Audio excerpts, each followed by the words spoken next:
Hope you're all still awake. Late Night Mega here. And this time we're going to go to Burst Man. I'm going to burst his bubble. That was too easy. This is pretty decent music. We're in like a science chemical lab or something. I like the background. So last time I mentioned I'm not a fan of... Well, I shouldn't say I'm not a fan. The game's okay. But I have a lot of issues with Mega Man and the slowness and the clunkiness. And I was going to talk a little bit more about that. Can I make this jump? I probably can't. I should have... I knew I should have just went down. Well, there goes my E-Tank. That's fine. I'm sure we'll get enough. So, an issue that I have with... Okay, I want that 1-up. I want a 1-up. It's what I want. Well, it works. So an issue I have with Mega Man 7 is... And this happens more so with bosses, but it happens with enemies and many bosses as well. But more so with the bosses. There's certain things you have to basically like telegraph and dodge in advance. Because if you try to dodge when you see the attack coming, you won't have enough time to actually jump and move out of the way, because Mega Man is slower and clunkier in this game. Speaking of mini-bosses... See, like, I press the jump. You can't wait until the attack is about to hit you. In the classic 8-bit series, I could wait until, like, just before the attack was about to hit me. I could jump. Mega Man's controls in the 8-bit was just so quick and precise and just perfect. And here we have a 16-bit Mega Man that's kind of slow and clunky. And I don't know how close I can get to the edge here without falling off.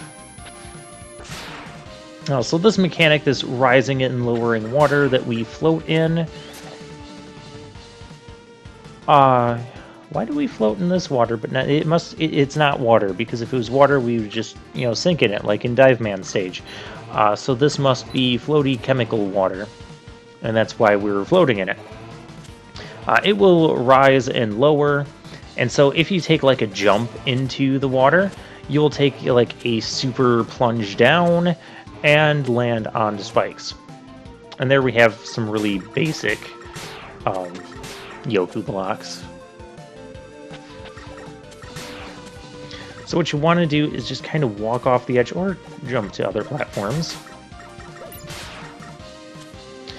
Oh, there's an R, which stands for... I'm hungry for ragu. Sure, we'll go with that. Or raspberries. Raspberries are pretty good. So yeah, this is a section where we just kind of have to go kind of slow along with the water. This is another issue I have with Mega Man 7 the stage, is like, you're kind of forced to go slow or forced to do things a very certain way.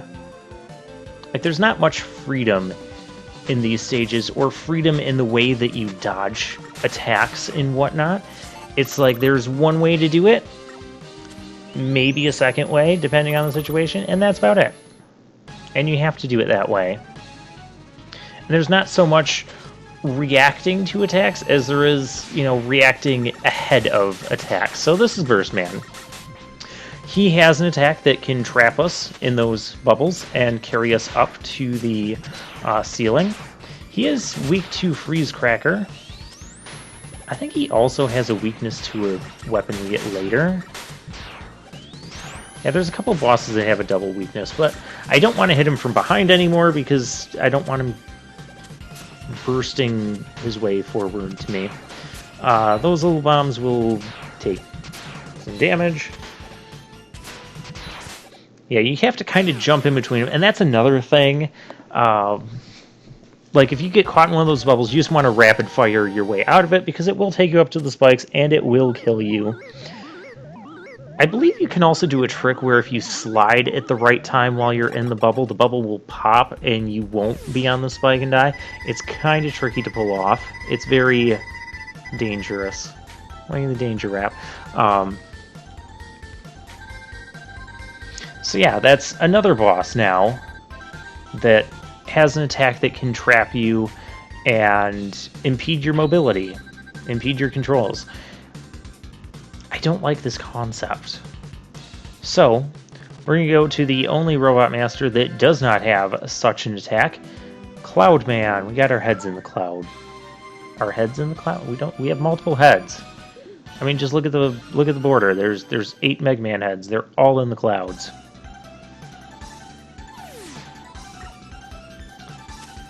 Alright, but this is a stage where you kind of want to have Freeze Man beaten before coming here. I mean, it's not necessary to get the stuff. Now, I wanted to have fun with this weapon. This is why I got it early. Because I feel like the last time I LP'd this game, I didn't have enough fun with Danger Wrap. Yeah, you can encase enemies in bubbles and then, you know, push them into other enemies. That's fun. Hey. That's it. Okay, you hit that thing, it starts raining. The rain does not impede our movement or anything, but you hit this thing with Freeze Cracker and now it's snowing. There is a reason that you want it to snow in this stage. We'll get to that in a little bit. First I need that 1-up. That sliding there is a trap because you'll take a hit, and I'll take a hit anyways. See what I mean about having to do things very precisely? Of course, I could have just used Danger Wrap. Another issue I have with this game is the weapon get screen where you talk with Dr. Light. Not only does it not actually demonstrate the weapon, it does not show you everything you can do with the weapon. For instance, it didn't say you could push down and the fire button with Danger Wrap to just drop bombs downwards or lay a bomb as a trap. Didn't tell you could do that. We can freeze the clouds here and break them to reveal the platform underneath. There's no purpose to that, other than it's just kind of a fun, silly thing to do. We're on Cloud 9 right now. You had to know that joke was coming. Alright, and this is a section where you want the stage to be snowing, because it reveals these platforms. If you don't have the stage snowing, you'll basically get like this little magnifying lens of what the platforms look like. And you can, it's enough where you can see the jumps in that. You can see that little platform up there, and I think you can see like that little bit of a platform if you go enough, but yeah. We got the U, which stands for, can we get an Uber to get out of here now? Uber ride in the clouds, that would be interesting. There's the demonstration of dropping the bombs, which this isn't working as well as I would have liked. So we'll just take a bunch of damage and then move on. I guess there isn't a ton of knockback in this game. I guess that's something. Give me that. See, again, it looks like I should have touched that there, but yet I didn't. So I do have an issue with, you know, it looks like, sometimes it looks like you should be getting hit and you don't, or it doesn't look like you should be getting hit and you do. So I have an issue with hitboxes. I have an issue with this cutscene up here. It's Proto Man. Of course he has to make his 16-bit appearance. Here's a little information. Your weapons can be used to discover hidden areas. Try using the flame weapon. Oh, there's a flame weapon? There's a woods? Neither of those things are available to us right now. So why is he telling us this? I'm also not a fan of the whole start with 4 Robot Masters and then... Okay, so spoiler alert, we're going to have 4 more Robot Masters. Again, here's another thing. It doesn't look like I should have been falling off the ladder. I don't know why I couldn't grab the ladder there.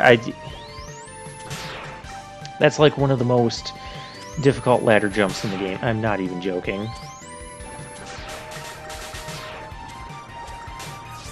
This game doesn't have a ton of difficult platforming to it.